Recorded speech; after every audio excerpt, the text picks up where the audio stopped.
तस्वीरें बिल्कुल बिल्कुल हिमांशु, हलचल बहुत ज्यादा तेज हो गई है। तस्वीरें यहाँ पर आपको दिखा देते हैं। पीछे देखिए फोर्स जो है वहां पर उनकी तैनाती किस तरह से, जो पुलिसकर्मी तमाम है उनकी नजर आती है। ये जो पूरी की पूरी सड़क है उसको बनाने का काम बहुत तेजी से चल रहा है। बहुत ज्यादा गड्ढे, बहुत सारी चीजें जो थी इसमें यहाँ पर समस्या भरी थी, उसको ठीक किया जा रहा है। आप देख सकते हैं किस तरह अभी फिलहाल की अभी इस क्षण में हम बात करते तो हलचल बहुत ज्यादा तेज है, क्योंकि देखिए कुछ ही मीटर का फासला जो है वो हिमांशु बचा हुआ है, जिसको पार करने में बहुत ज्यादा वक्त नहीं लगने वाला है, क्योंकि वो आखिरी छोर होगा, आखिरी पाइप होगा। स्लांटिंग है वो पूरी की पूरी जगह ढलान है, तो अगर आगे कुछ आता भी है तो वो पीछे की तरफ गिर जाएगा। बार बार एक्सपर्ट्स भी इसी बात को कह रहे हैं। आप इन तस्वीरों को देखकर अंदाजा हिमांशु लगा सकते हैं, हमारे दर्शक अंदाजा लगा सकते हैं कि ये तैयारी आगे जीत की जा रही है। वो इसीलिए की जा रही है क्योंकि जल्द ही वो करमवीर जो है वो बाहर होंगे। मुख्यमंत्री बहुत ज्यादा आश्वस्त लग रहे थे, पॉजिटिव लग रहे थे, अधिकारी पॉजिटिव लग रहे हैं। क्रिस कूपर जो लगातार अंदर काम कर रहे थे, उन्होंने बताया था 5 से 6 मीटर का पूरा फासला बचा है, बहुत जल्द उसको तय कर लिया जाएगा। ये आवाजाही, ये हलचल, ये गहमा गहमी इस ओर इशारा करती है कि हमारे करमवीर जो पिछले 17 दिनों से अंदर फंसे हुए हैं वो बहुत जल्द बाहर आने वाले, किसी भी पल। देखिए हिमांशु, ये तस्वीर। अच्छा बरका, मैं आता हूं आपके पास, राकेश के पास कुछ अपडेट। राकेश बताइए, रोड तो बनाई जा रही है, आपके पास क्या जानकारी?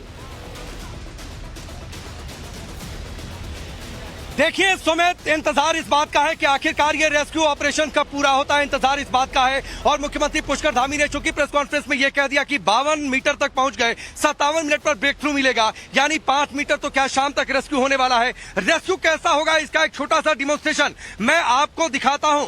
ये इसके जरिए आप समझेंगे कि जब रूट क्लीन मिल जाएगा, क्लियर पैसेज मिल जाएगा, उसके बाद एनडीआरएफ के 2 जवान जाएंगे। ये तस्वीर देखिए, इसी तरीके की पाइप है जो अंदर डाली गई है। ये रस्सी, यानी एक हिस्सा बाहर रहेगा और एनडीआरएफ के 2 जवान, देखिए अभिषेक आपको दिखाई दे रहे होंगे, उनके हाथ में थोड़ा सा जूम करिए हरिंदर, देखिए उनके पास स्ट्रेचर है और स्ट्रेचर लेकर 2 एनडीआरएफ के जवान टनल के उस साइड जाएंगे। रस्सी एक हिस्से में रहेगी और अभिषेक मैं आपके पास आ रहा हूं, थोड़ा बाहर ही रहिएगा अभी। अभिषेक थोड़ा सा बाहर रहिएगा, इधर से हरिंदर दिखाइए। और टनल के दूसरी हिस्से में यानी जो पाइप बिछाई गई है, आप देखिए स्ट्रेचर लेकर आ जाएंगे। स्ट्रेचर लेकर आ जाएंगे। अब इस दूसरे हिस्से में क्या रहेगा, एनडीआरएफ के जवान मौजूद रहेंगे और ये तय होगा कि एक श्रमिक को बाहर निकालना है। तो कैसे होगा, स्ट्रेचर इस पाइप के अंदर डालेंगे, अंदर से दिखाइए हरिंदर, और इसमें एक कर्मी को लिटाया जाएगा, कुछ इस तरीके से लिटाया जाएगा। और उसके बाद एनडीआरएफ के जवान, थोड़ा आप लोग आगे आ जाइए भाई साहब, एनडीआरएफ के जवान जो टनल के इस साइड रहेंगे, यानी इस हिस्से में वो खींचेंगे, चलिए इस तरीके से खींचेंगे और इस तरीके से जैसे हमने अभिषेक को खींच लिया, इसी तरीके से एक जवान का रेस्क्यू होगा। एक समय में एक जवान का रेस्क्यू करीब 1.5 से 2 मिनट का समय लगेगा और 1.5 से 2 मिनट का समय लगेगा। उसके बाद इस स्ट्रेचर को, चूंकि उसमें स्केट्स लगे होंगे, तो उसी तरीके से इसको अंदर भेजा जाएगा। अभिषेक इसको जरा अंदर पुश करिए। देखिए जो अंदर का एक्सपीरियंस था वो अंदर पुश कर देखिए, मैं दर्शकों को बताना चाहूंगा। देखिए इसमें तो व्हील नहीं लगे हुए थे, जबकि अगर व्हील होते तो बहुत आसानी तरीके से जाया जा सकता था। और मैं देखिए वहां से हम इस स्ट्रेचर के मार्फत हमने बाहर आपको करके दिखाया, वो लाइव डेमो करके दिखाया, जब कुछ ही देर में अंदर से शुरू होने वाला है। राकेश, क्या कहेंगे इस लाइव डेमो को लेकर? निश्चित तौर पर एक बार और मैं बिना श्रमिक के दिखाता हूं। अगर मान लीजिए ये रस्सी एक हिस्से में रहेगी, उसके बाद एनडीआरएफ के जवान इस स्ट्रेचर को लेकर अंदर जाएंगे। जिस तरीके से अभिषेक को पहले हमने वहां पर आपको समझाने के लिए खड़ा करके रखा हुआ था, इस स्ट्रेचर को लेकर अंदर जाएंगे, यानी जो लोहे की पाइप है उसके दूसरे हिस्से में जाएंगे। उसके बाद वहां से एक श्रमिक को इस पर बिठाया जाएगा और जिस तरीके से ये बेल्ट लगी हुई है, इस बेल्ट में उन्हें बांधा जाएगा, ताकि चूंकि ये दूरी तो कम थी, सिर्फ एक पाइप है, वो करीब 57 मीटर की पाइप, 60 मीटर की पाइप, तो ऐसे में डिसबैलेंस ना हो, इसलिए बेल्ट के सहारे उन्हें बांध दिया जाएगा। फिर उसके बाद उन्हें रस्सी के सहारे, मान लीजिए कि जैसे मैं इसको पुश कर देता हूं, अगर आप यहाँ से पुश कीजिए। देखिए मैं उधर जाके आपको स्थिति दिखाता हूँ। ये देखिए यहाँ जो स्थिति होने वाली है, ये जो स्थिति है, ये लंबा पाइप है। देखिए ये पाइप है और पाइप के इस कोने पे ये देखिए पाइप के इस कोने पे जिसकी लंबाई 6 मीटर है और इस तरह के 6 मीटर वाले पाइप तक तकरीबन 57 मीटर तक रहेंगे। देखिए यहाँ पर, ये देखिए ये यहाँ पर आ गया और यहाँ से आ गया टनल के दूसरे हिस्से, इस हिस्से में आ गया। एक बार अभिषेक मैं चाहूंगा एक बार और कर देते हैं, आप लेट जाइए एक बार फिर से, जरा आप लोग आ जाइए सपोर्ट करिए,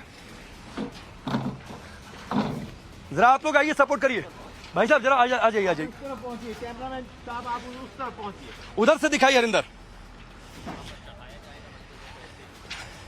अब ये देखिए जैसे यहां पर टनल का जो दूसरी हिस्सा है, जो एनडीआरएफ के 2 कर्मी, मान लीजिए ये लोग एनडीआरएफ के 2 कर्मी हैं, ये जिस श्रमिक को उस हिस्से में भेजना है, मान लीजिए अभिषेक वो कर्मी है जिन्हें उस हिस्से में भेजना है, उसके बाद जो है उन्हें इस हिस्से में चढ़ा दिया जाएगा। अभिषेक अंदर जाइए, मान लीजिए इनको अंदर भेजा जा रहा है, और अभिषेक मैं आपको माइक भी दे दूंगा ताकि आप अंदर से चीजें बता सके।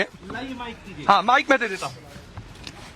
देखिए मैं इस समय डेमो करके दिखा रहा हूं आपको दर्शकों को, जिससे समझने में आसानी होगी कि आखिर किस तरह का पाइप में रहने वाला है। देखिए मुझे इस समय में 6 मीटर लंबे पाइप में हूं और लगातार देखिए मैं आपको डेमो को दिखा रहा हूं जो आने वाले समय में आपको देखने को मिलेगा।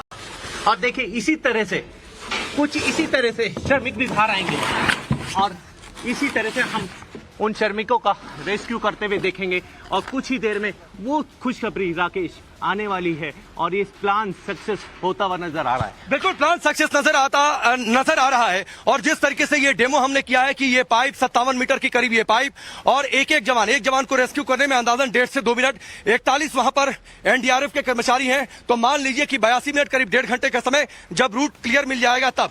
तो हमारा मकसद ये था दर्शकों को दिखाने का कि किस तरीके से इवैक्यूएशन होगा, कैसे उन 41 श्रमिकों को बाहर निकाला जाएगा। राकेश एक इसमें और मैं पूरी करना चाहूंगा, जिस वक्त ये रेस्क्यू ऑपरेशन होगा इस तरह के स्ट्रेचर पे उन लोगों को रस्सी से बांधा जाएगा। हाँ बांधा भी जाएगा। हाँ। जिसकी वजह से कोई अनहोनी ना हो। बहुत लंबी दूरी है, 57 मीटर लंबी है। बीच में जो हम एक्सपीरियंस कर रहे थे तो स्ट्रेचर इस तरह से हो रहा था, नीचे व्हील भी लगे होंगे तब भी स्ट्रेचर इधर उधर ना पलटे और उस तरफ ना गिर जाए, इसके लिए बांधा भी जाएगा, जो हमें एनडीआरएफ एसडीआरएफ के सोर्सेज बता रहे हैं। बिल्कुल निश्चित तौर पर तो ये अनुभव रहा। और एक चीज और अभिषेक मैं समझू, आप टनल के अंदर थे, क्या आपको अनुभव हो रहा था? देखिए मुझे अनुभव वैसा ही हुआ जैसे आमतौर पे इजिली आराम। मैं भी इस डेमो को कर देता हूँ। बिल्कुल बिल्कुल। देखिए जो 57 मीटर लंबा होगा निश्चित तौर पे उसमें ऑक्सीजन की कमी निश्चित होगी, क्योंकि इसके लिए ऑक्सीजन का प्रबंध किया गया है, लाइट का प्रबंध किया गया है। यहाँ जो हमने दिखाया वो बिना ऑक्सीजन और बिना लाइट के था, क्योंकि ये इसकी जो लंबाई है वो तकरीबन 6 मीटर की है, तो इसमें वो एक्सपीरियंस पूरा तरह से बताना। देखिए अब मेरे सहयोगी जो राकेश है वो दोबारा करके दिखाएंगे यहाँ पे, और दोबारा से स्ट्रेचर मैं कहूंगा कैमरामैन पहले वो उस तरफ से दिखाएं किस तरह से दिखेंगे हम। देखिए हम ये पाइप में अब राकेश एंट्री कर रहे हैं और राकेश बताएंगे अपना एक्सपीरियंस पूरा। राकेश मैं आपको माइक दूं और आप बताइएगा क्या एक्सपीरियंस रहा आपका।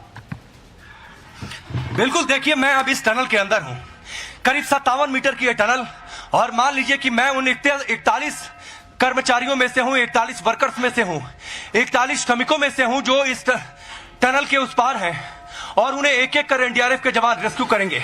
और मुझे अब रेस्क्यू किया जा रहा है। काफी घुटन भरा यह अनुभव है। ऑक्सीजन की यहां पर काफी कमी महसूस हो रही है, लेकिन चूंकि ऑक्सीजन के सिलेंडर रहेंगे उसके जरिए ऑक्सीजन की सप्लाई सुनिश्चित की जाएगी, और उसके बाद जो है एक एक जवानों का रेस्क्यू।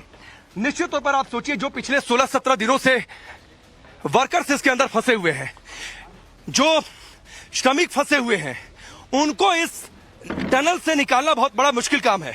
तो इस डेमो का मकसद यह था कि हम भी फील कर सकें ग्राउंड जीरो पर कि 57 मीटर टनल के अंदर जब गुजरेंगे तो क्या उन्हें अनुभव होगा। हिमांशु, ये हमारी कोशिश थी इस डेमोन्स्ट्रेशन के जरिए ये दिखाने की कि आखिरकार ये पूरा रेस्क्यू, ये पूरा इवैक्यूएशन किस तरीके से होगा। और देखिए ये जो आपने जिस तरह से समझाया है, पहले अभिषेक ने 2 बार डेमो दिया, फिर राकेश ने 1 बार डेमो दिया। ये डेमो दिखाने का हमारा मकसद ये है कि आप समझिए कि एक पाइप मुश्किल से 6 या 7 मीटर का ये पाइप होगा, उसमें निकले कितनी मुश्किलें हुई, लेकिन जो 41 कर्मवीर अंदर फंसे हुए हैं, जब वो 57 मीटर तक इसी तरह का सफर तय करेंगे तो सोचिए उन्हें कितनी मुश्किलें होंगी। और इसीलिए पूरी सावधानी यहाँ पर बरती जा रही है कि कहीं कोई दिक्कत ना हो, कोई परेशानी ना हो।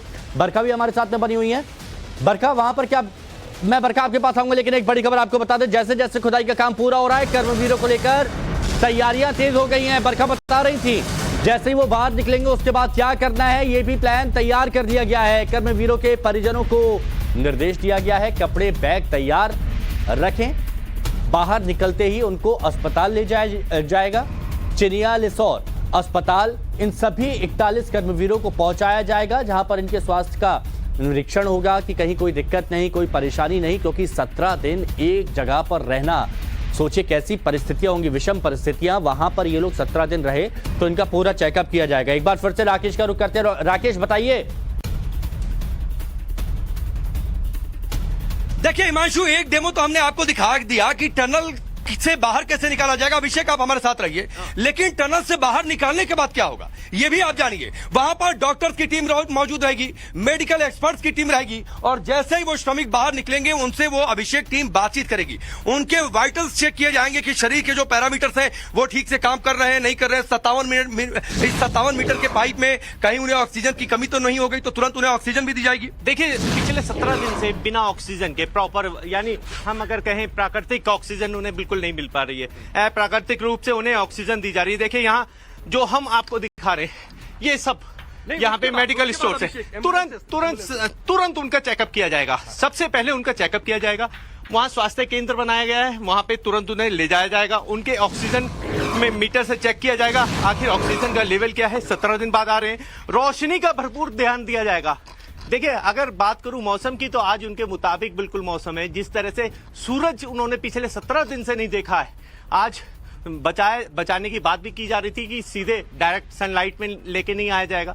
आज देखिए मौसम जो है पूरा मेहरबान लग रहा है, उनके मुताबिक लग रहा है, जो मौसम की चीज के लिए तैयारी की जा रही थी। देखिए मैं एम्बुलेंस दिखाना चाहूंगा, उन सभी एम्बुलेंस के ना डॉक्टर चेक करेंगे, उसके बाद ये सारी एम्बुलेंसेज अभी तो सिर्फ 10-12 दिख रही हैं, 20-30 आगे रोड पर है, सारी एम्बुलेंस राकेश बिल्कुल खड़ी कर दी जाएंगी। जैसा हमने पहले आपको सूचना दी थी कि 8-8 के जोड़े में उन्हें यहां से निकाला जाएगा, ग्रीन कॉरिडोर बनाया जाएगा। ये हम फिर आपको दोबारा से दोहरा रहे हैं, तकरीबन 8-8 मजदूरों को बाहर निकाला जाएगा और 8-8 के जोड़े में उन्हें बाहर निकाला जाएगा। ये हमने आपको पहले भी बताया था, अब फिर बता रहे हैं, तकरीबन 5 बार में निकाला जाएगा। सभी 8 लोगों को वहां लेके जाया जाएगा, हॉस्पिटल में लेके जाएंगे, और उसके बाद oxygen, pulse meter, sugar. Rakesh जो आप जानकारी दे रहे हैं, अभिषेक जो आप जानकारी दे रहे हैं वो तो दर्शकों तक पहुंच ही रही है, लेकिन ये तस्वीरें दिखाना भी बहुत जरूरी है, क्योंकि सब लोग टकटकी लगाकर इस वक्त टाइम्स नाउ 12 देख रहे हैं, क्योंकि हमने शुरुआती पहले दिन से कवरेज शुरू की और वो बताया कि हालात क्या है। और आज देखिए पूरी टीम तैयार, एनडीआरएफ की टीम ने गैजेट्स के साथ पूरी तरह से तैयार है, और यहां जब रेस्क्यू किया जाएगा 41 कर्मवीरों का, तो कहीं कोई दिक्कत ना हो उसके लिए भी पर्याप्त इंतजाम यहां पर किए गए हैं। एनडीआरएफ, एसडीआरएफ भी यहां पर मौजूद है, आर्मी भी आपको यहां पर नजर आएगी। और बरखा ने जो सबसे पहले आपको बताया था, देखिए कि टनल के बाहर बकायदा रोड बनाई जा रही है, बकायदा पूरी तरह से उसको समतल किया जा रहा है कि कोई दिक्कत ना हो। अधिकारी यहां पर हैं, अधिकारियों का जमावड़ा आप देखिए, यहां पर आप देखेंगे कि आर्मी पर्सनल्स का जमावड़ा आप यहां पर देखिए, जो सुरक्षा में जवान वहां पर तैनात हैं वो लोग। अब हमारे साथ बरखा जुड़ी हुई है जो हर एक जानकारी पहुंचा रही है। बरखा जरा बताइए आपके आसपास किस तरह की हलचल, कभी भी वक्त जब 41 कर्मवीर बाहर आएंगे। बिल्कुल, देखिए हिमांशु, गब्बर सिंह नेगी अंदर फंसे हुए, सबका हौसला बनाया हुआ, उन्हीं के जो बड़े भाई हैं वो इस वक्त हमारे साथ में, उनसे हम बस जल्द से बातचीत करने वाले हैं कि उनका उत्साह, अगर हम उनके उत्साह की बात करते हैं तो वो कैसा है, जब उन्होंने बातचीत की है तो अंदर से किस तरह की जो खबरें हैं वो यहाँ पर सामने आई हैं। बातचीत मीडिया से लगातार देखिए वो यहाँ पर कर रहे हैं, हमसे भी थोड़ी देर में जुड़ेंगे। हमने तस्वीरें आपको दिखाई, जब रोड जो है वो यहाँ पर बनाया जा रहा है, तैयारी पूरी कर ली जा रही है, और ये तैयारी इसलिए है क्योंकि बहुत जल्द वो अच्छी खबर जो है वो आने वाली है। उनसे बातचीत करते हैं और समझते हैं कि अभी फिलहाल उनकी जो मानसिकता है वो कैसी है। गब्बर सिंह के बड़े भाई हैं आप सर, देखिए उन्होंने लगातार अंदर लोगों का मनोबल बढ़ा के रखा है। आपको कैसा लग रहा है जब आखिरकार ये खबर आ रही है कि बहुत जल्द वो लोग बाहर आ जाएंगे? हाँ, बहुत अच्छा लग रहा है। अंदर अभी बात करके भी आए हैं और स्थिति देख के भी आए हैं जी। तो उम्मीद जगी है। और जैसे कि अब माहौल देख रहे हैं प्रकृति का, कितना अच्छा सुंदर ठंडी ठंडी हवा चल रही है। और दिन तो गर्माहट प्रकृति में रहती थी, आप लोगों ने देखा होगा। आज तो ये पेड़ पौधे भी सब जो है गीत गा रहे हैं। ये मौसम आप ये कह रहे हैं इसलिए बदला है क्योंकि ये अच्छी खबर जो है वो आने वाली है। हाँ, मैं तो यही समझता हूँ अब तक कि भरत मिलाप अब होने वाला है। अच्छा, भारत मिलाप होने वाला है आज। हाँ जी। जी, अच्छा, आप भी आपने बताया बात कर आए हैं, क्या कुछ बातचीत हुई? हाँ, बस वो बहुत प्रसन्न है कि भाई जल्दी से जल्दी भेंट होगी और इधर से जैसे ही सूचना मिलेगी हम लोग पहले और लोगों को मैं बाहर करूंगा क्योंकि वही सीनियर सबसे है और फिर हमने लिस्ट बना दी है और आखिरी में मैं बाहर आऊंगा। कैसे वहाँ जो मौजूद लोग थे उनका मनोबल बढ़ाया उन्होंने सर? हाँ, उन्होंने वहाँ सब उनको योगा और जो है हंसी मजाक सब उनको खाना ढंग से बांटना, उनको बोल रहा था कि 11:30 बजे करीब हमें सोना मिलता है। वो भी दिन रात में कई काम आ जाते हैं, बाहर से कोई बात आ जाती है, फिर सुबह जल्दी उठ करके फिर और पानी उन्हीं उनको क्योंकि उन्हीं वही गाड़ी चलाता है अंदर तो गाड़ी से फिर वहाँ से पानी भर के लाते हैं। अच्छा, दूर से। हाँ, अच्छा। 1.5-2 किलोमीटर का एरिया पानी है। का रास्ता ढूंढ रखा है उन लोगों ने? नहीं, वो गाड़ी है वहाँ पे तो दूर जाते हैं वहाँ से। 2 किलोमीटर का एरिया बिल्कुल है, एरिया है पूरा, तो बिल्कुल। वो गाड़ी भर करके उधर से पानी लाना उनके लिए और ये सब वहाँ अंदर बहुत अच्छा खुशनुमा। अच्छा, अधिकारियों ने क्या कुछ आपको बताया? अधिकारियों ने क्या बताया, कितना और वक्त लगेगा? नहीं, अधिकारियों ने तो कुछ नहीं बताया, लेकिन देखिए बरका, बहुत कम वक्त, शुभ समाचार जल्द मिलने वाला। और जैसा कि बताया कि आज प्रकृति भी मेहरबान है, माहौल भी कुछ ऐसा ही है कि हर कोई स्वागत करने के लिए तैयार है। 41 कर्मवीरों का आप सभी के पास आएंगे, बातचीत करेंगे, अपडेट लेंगे, लेकिन एक छोटे से ब्रेक के बाद।